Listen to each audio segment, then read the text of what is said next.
Hello and welcome to The Hub on CGTN. I'm Li Qiuyuan, sitting in for Wang Guan in Beijing. There's been some drama at the 2023 Vilnius NATO summit. NATO Secretary General Jens Stoltenberg said NATO leaders stopped short of inviting Ukraine to join the alliance at the summit. And on Tuesday, they failed to set a timeline for Ukraine's NATO membership. Stoltenberg said NATO leaders have also approved the most comprehensive defense plan since the end of the Cold War. Simply put, NATO aims to have 300,000 troops fully ready for action. Even more worrying, NATO has accused China of challenging its interests, securities, and values. With NATO members divided over Ukraine's membership, what will be President Zelensky's next move? Does NATO's expansion and its response to the conflict in Ukraine pose a threat to global security? Plus, what to make of NATO's allegations on China? Well, first, we have Mr. Victor Gałczykai, Chair Professor of Soochow University from Warsaw. He is now in Warsaw and just came back from Ukraine. He is joining us on the phone.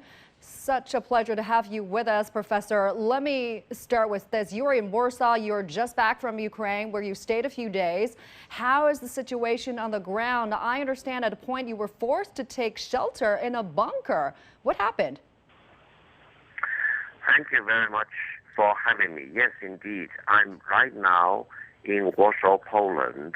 I was in Kyiv, Ukraine for a total of more than 30 hours. And during that period, I met with the local leaders, I met with other people in Ukraine, and I also was alerted with 3 air attack alarms. One happened early in the morning at 4:30. I was evacuated to the shelter of the hotel I was staying for a total of about 90 minutes, very long. Then the other one happened immediately after lunch. I was evacuated to the shelter in the basement of the restaurant where we had lunch, and that attack was allegedly by a cruise missile. Now, the other alert happened when we were touring a site, relatively speaking, at noon, and we were all in the open, and that alert did not last long. So altogether, for 30 hours, 3 air attack alerts. Now, generally speaking, other than the air attack alert periods, it was peaceful and people went along with their life in their own way, and you did not see a lot of signs of anxiety, etc. However, I would say the whole situation involving the capital city was still very tense, and there is still a general desire for peace rather than the continuation of war. And I think what happened in Vilnius, which was very close to Kyiv when I was there, is that NATO got everything wrong as far as China is concerned. China has been a major force for peace over the past 44 years and a major contributor for global economic development. How could NATO get it wrong to view China as an enemy or as an adversary in terms of strategic issues or values? If they really talk about values, they need to talk about values about peace and development and lifting people out of poverty, building up connectivity, as China has been doing. And what I've seen in Europe, for example, is really a big room for further investment in infrastructure connectivity, improving of the living standards of the people, rather than wasting all the money on militarization, because that's the very dangerous thing. So I hope NATO will get it right. They will be a force for peace rather than a force agitating for war. They have made some serious allegations against China, and you're not far from Lithuania, where the NATO summit was held in Vilnius. What is the mood now in Poland? How have local media there reported on this summit? Yes, I'm in Poland, and before my trip to Kyiv, I was in Poland for 3 days. My impression is that Poland itself is right now peaceful. There is no sense of panic. For example, people really go along with their life in their own way, in a peaceful way. The problem is that the Polish government is very much agitated about the war in Ukraine. Poland has done tremendous things in terms of welcoming refugees from Ukraine, not only at the very beginning of the war when Poland gave refugees to millions of people from Ukraine, but even now there are still lots of refugees. On my way by train to Kyiv, as well as back from Kyiv to Warsaw, all the passengers on the train were Ukrainians, and mostly women and kids seeking refugee in Poland or elsewhere in Europe. So I hope Poland will calm down. Poland will be a force for peace rather than agitating for war or expansion of war or escalation of war. Because I think European countries are really tired of the continuation of the war in Ukraine. They want to eventually see something being done through negotiation and diplomacy and mediation, for example, rather than the continuation of the war. One thing is very clear. The continuation of the war in Ukraine will bring greater sufferings and disasters to the civilians in Ukraine, and it will not achieve the so-called goal of driving Russia out of Ukraine, and any disputes about the territories in Ukraine need to be solved through peaceful negotiations. It is time to enter into real diplomacy and negotiation to end the war in Ukraine for the benefit of the Ukrainian people as well as all the neighboring countries. It is just very hard for us who are outside of Ukraine to imagine what are people going through under such circumstances. Thank you for bringing us that incredible experiences there in Kyiv. Professor Gałczyk joining us there. Do take care. Appreciate it.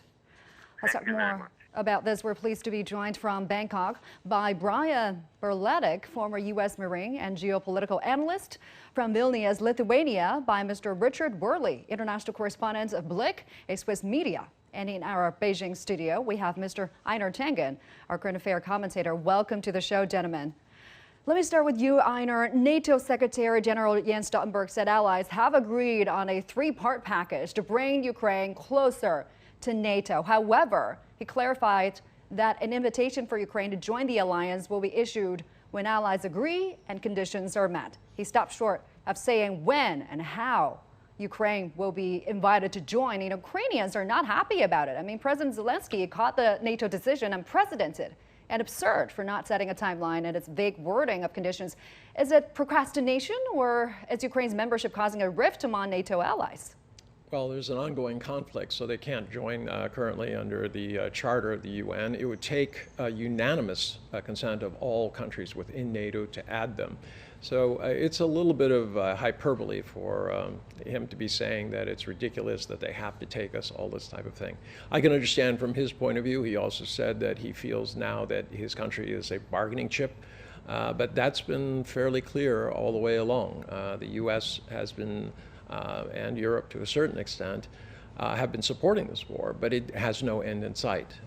Right now, the big offensive that was supposed to happen has kind of fizzled. They have not regained the kind of, had the kind of impact that they wanted. They have made some gains, but not the kind of gains that they were projecting. So at this juncture, with the battlefield basically being gridlocked, with the situation, concerns about escalation.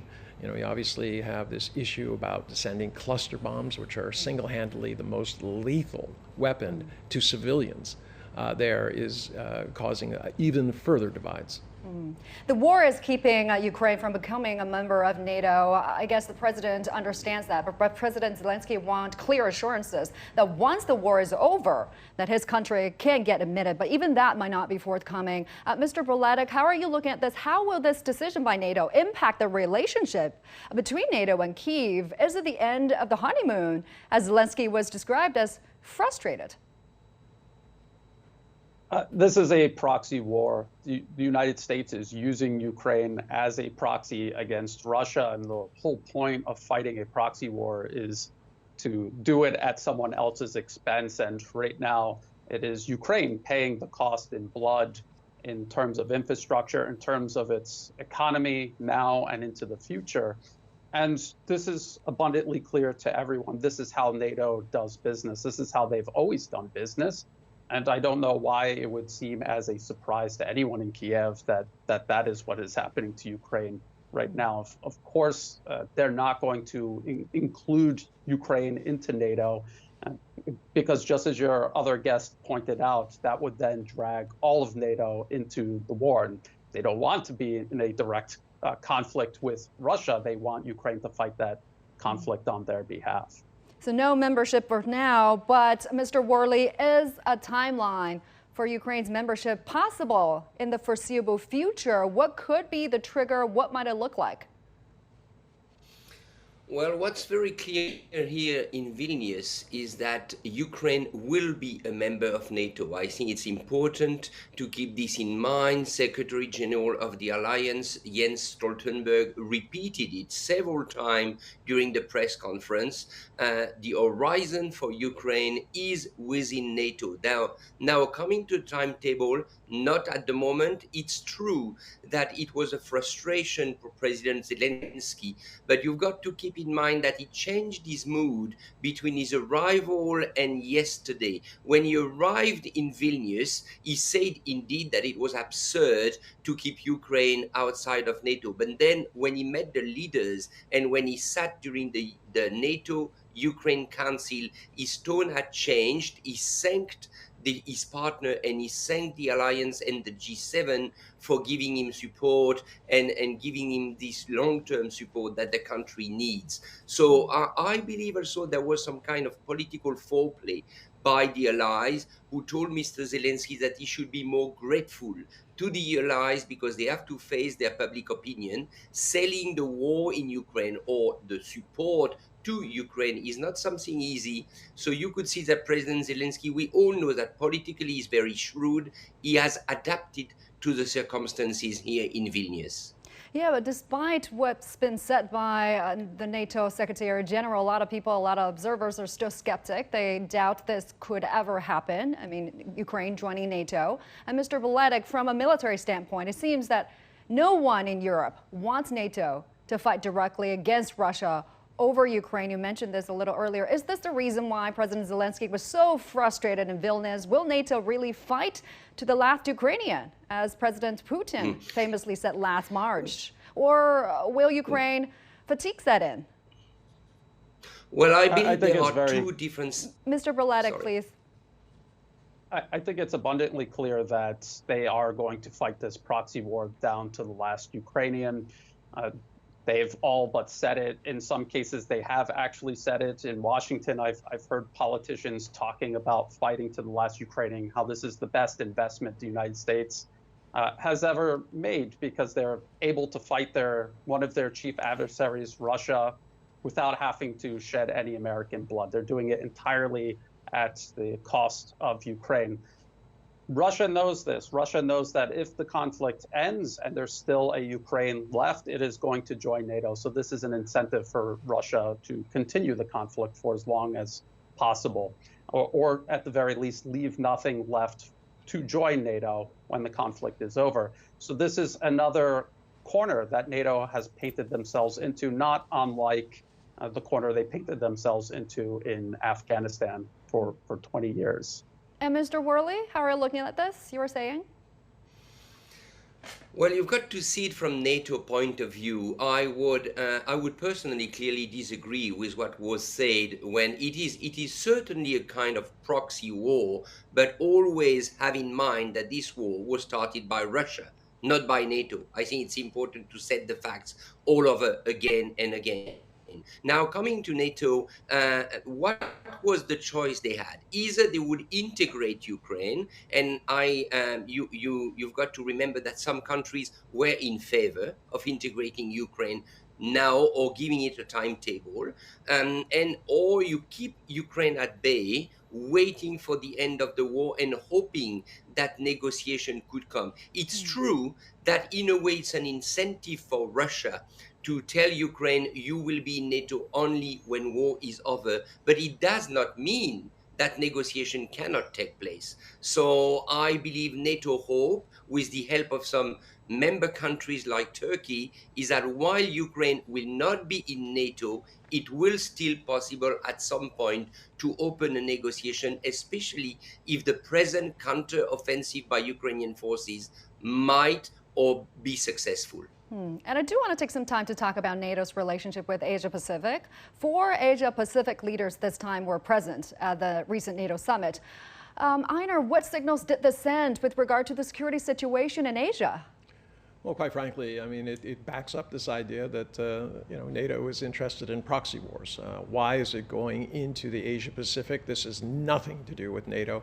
The real question is, why is NATO still around? I mean, and this idea that, yes, there are a lot of people, and I know many ambassadors who say this was all started by Russia. But the fact is, going into Ukraine, and not just last year, but in the last 9 years, when the U.S. Basically backed a putsch against a duly elected leader, this started off, triggered a series of events. This idea that it was started purely by Russia is nonsense. You can keep repeating it. But we all know, from Kissinger to Kiernan in the United States, prominent experts in international relations have always said, if you go into Ukraine, Russia will fight. They will fight back. So this idea that, oh, we had no idea that this was going to happen, it's like putting your hand on a hot stove and claiming you're surprised you got burnt. And Mr. Worley, South Korea has designated its embassy in Belgium as the country's mission to NATO. NATO was mulling a liaison office in Tokyo as well. But French President Emmanuel Macron was opposed to that idea. And as Japan and South Korea want to keep a close relationship with NATO, there's been a lukewarm response to more involvement in the Asia-Pacific security. What's at stake here? Will NATO's eastward march become a reality? Questions about the expansion of NATO to the Asia-Pacific are legitimate. It is true that the alliance, it is a military alliance bringing together 31 member countries at the moment, and very soon 32 when Sweden will be able to join. This military alliance was designed, organized to protect the European continent and the Atlantic region. So yes, we could argue, you could argue, that it does not make sense to go to the Pacific, and it did not make sense earlier to go to the Middle East or the Near East with the fight in Afghanistan. Now, we all know here in Vilnius that the United States is the boss of NATO, and it is in the interest of the United States now to mobilize its European allies towards the Asia-Pacific. And it's also a request from countries like Japan or South Korea, where you have a lot of American forces involved. So there is a division within the allies. I wrote myself a story this morning on it. It is not a subject that is going to go smoothly if NATO proceed with some more presence in the Asia Pacific. At the moment, we were only talking, before the summit about a liaison office in Tokyo, and that was cancelled, especially at the request of France. So we would say that we're talking about diplomatic links at the moment, it is not a kind of military expansion that would really trigger a debate, a strategic debate, and I do not see it coming at the moment. Einar, I see you're shaking your head. Well, I don't understand. You're making diplomatic forays. Both the countries you're talking about have been talking about military alliances. They're already. You have Japan that's involved in the Quad and things like this. AUKUS, all of these, military alliances aimed directly at China, and now NATO is. So this idea that, oh, pay no attention, there's dissension, you don't need to worry about it. He just said. Well, those are not the words I used. Yeah, but those are not the words I used. I did not say pay no attention, and you're trying to downplay it. You're trying to say that this is a divided issue. And that is not the way. It's NATO is a North Atlantic. It shouldn't be in Asia. And you know that, and you admitted that. That's what I said. Yes, but then saying that you shouldn't be worried about it is nonsense. I did not talk about AUKUS. I did not talk about AUKUS. I didn't say you did. I'm saying that the U.S. is mobilizing all of those entities in an effort to pressure China. And you can't deny that. And in a joint statement, let's look at this, gentlemen. NATO has accused Beijing of building up its military power and undercutting the rules-based international order. And China's foreign ministry gave a stern response, suggesting the bloc is a grave challenge to global peace and stability. Let's hear what the Chinese has said. Take a listen. Many NATO countries do not support the Asia-Pacific version of NATO, and the Asia-Pacific region does not need an Asia-Pacific version of NATO. We urge NATO to immediately stop distorting, discrediting, and fabricating lies against China, abandon the Cold War mentality and the outdated concept of zero-sum gain, abandon the belief in military force and seeking absolute security, relinquish the dangerous practice of destabilizing Europe and the Asia-Pacific, stop seeking excuses for further expansion, and play a constructive role in world peace and stability. Mr. Worley, don't you see NATO's accusations as a warning, or do you see it as a provocation, or no? What's in it for the United States? Well, the reaction from the Chinese foreign ministry is absolutely understandable. When you see things on the point of view of China, you feel accused, you feel being pointed upon by the strongest military alliance in the world. That is very true. Now, coming back on NATO point of view, you've got the US strategic interest that the allies have been following, and that has been the case for many years, and it is a point of contention and division. My personal guess is that if it would go further than a liaison office or diplomatic links with Asia Pacific, that would trigger serious division. A lot of NATO member countries do not want to repeat what happened in Afghanistan, where NATO had boots on the ground and it completely failed. So we are not yet there, I repeat. You may do the comparison with AUKUS, with other alliances. I'm talking only about NATO. You may discuss the communique of NATO. You may consider it's inappropriate, but we're not talking yet about a military presence of NATO in the Asia-Pacific. So, Mr. Biletic, how should Beijing respond to the accusations? How should Beijing take it? I think Beijing's response is correct. They see this as a threat. It most certainly is a threat. NATO is the most disruptive military alliance on Earth. It has cut a swath of death and destruction from Eastern Europe to Central Asia. It is right now engaged in a proxy war with Russia in Ukraine. And just as your other guest said, the U.S. is the boss of NATO. And what is U.S. interests? Global hegemony. They see China's very existence as an obstacle to that. The fact that they cannot subordinate China becomes a so-called challenge to their interests. And it's very clear what the United States is doing, just as it used NATO to encircle and contain Russia, and now seeks to mobilize the alliance to do likewise with China. And China has every right under international law to see that as a provocation and react appropriately. And Einar, having heard the accusations from NATO, keep in mind that the United States has announced prior to the summit that it is complying with the Ukrainian request to supply it with controversial cluster bombs. Now, who is undercutting the rule-based international order? Well, values. Cluster bombs, as I said earlier, are the #1 cause of civilian deaths in places that they've been used. They're outlawed by over 120 countries. The idea that, various talk shows, we had somebody from the State Department saying this will blow over by Monday. No one really cares about, the use of cluster bombs and things like that. Well, apparently people do. So it's very hard, it's for the U.S. to keep insisting that it's, adhering to the international order, acting on values, when it is using anything, and it can, to lob at the Russians in an effort to, in essence, weaken them. This idea that taking down another country will make you more secure hasn't worked for the U.S. And it's time to change, the strategies. It doesn't work. And now, this will be the second round of NATO's enlargement towards Northern Europe this year.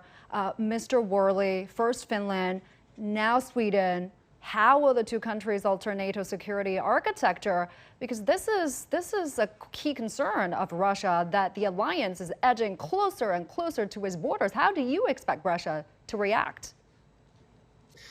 Well, in a way, Mr. Putin has achieved with this war in Ukraine what he certainly did not want to see, meaning NATO, a bigger presence of NATO on Russia's border.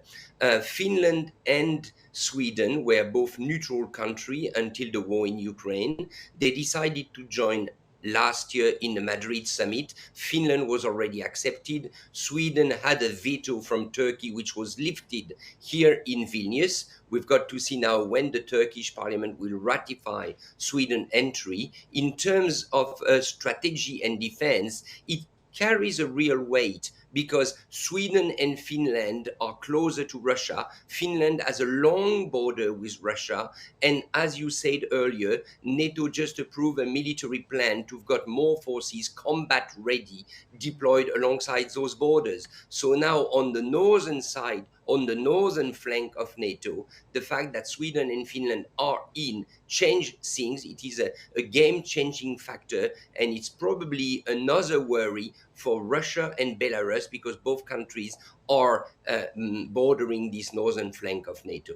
And NATO Secretary General Stoltenberg said the member countries should view the target of allocating 2% of their GDP towards annual defense spending as minimum threshold rather than maximum limit. Mr. Biladek, will more defense spending bring peace to Europe? Can Europe afford it? Will be another bitter pill to swallow for most EU countries.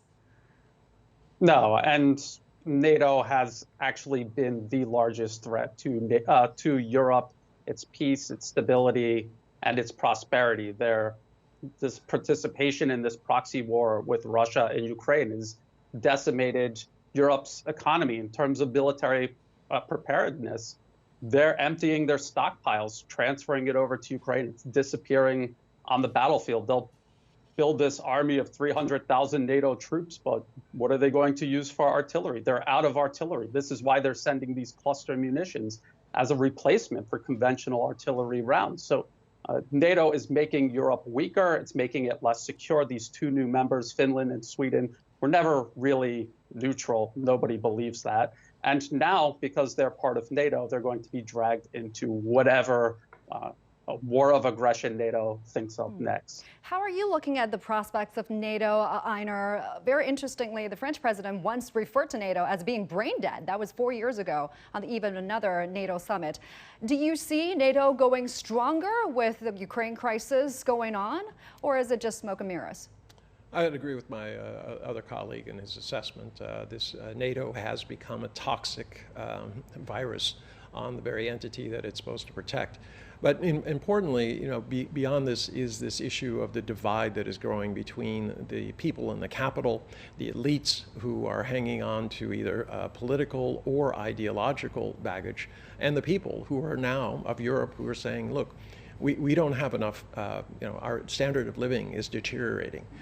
We don't know what the future is going to bring economically, and you're sending money, helter-skelter, to an endless pit, and then telling us that we're going to pay for the rebuilding of Ukraine, a country that, in the first 7 years of its independence, lost 60% of its GDP through just pure negligence. All right, that's all the time we have for now, gentlemen. Thank you so much for sharing your perspectives and insights and analysis. We do appreciate different perspectives, and we do appreciate constructive discussion. Thank you. And with that, we come to the end of this edition of The Hub. Thank you so much for watching. I'm Li Chuyen in Beijing. Bye for now.